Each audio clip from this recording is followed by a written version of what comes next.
Hi, today I'm going to show you how we can change the name of several files within a folder with the use of R instead of doing that manually.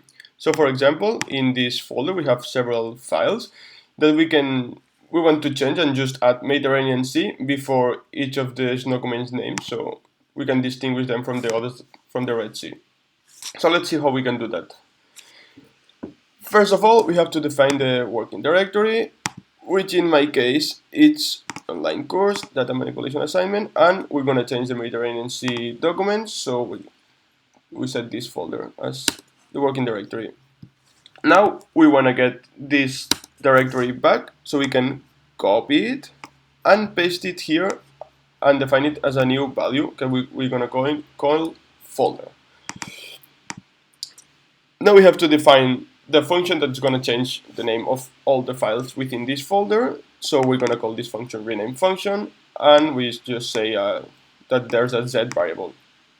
We define file names, saying that in this directory that we are working in, look for all the documents that end with the pattern .csv. We could also add .pdf, but in this case, because we also have PDF here, but we're gonna just stick to CSV.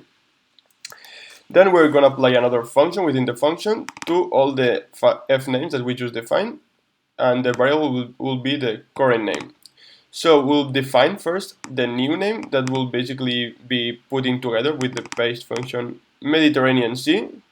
It could be also MS, you want to make it shorter, underscore the current name. And then we're gonna replace the current name with the new name that we just defined before.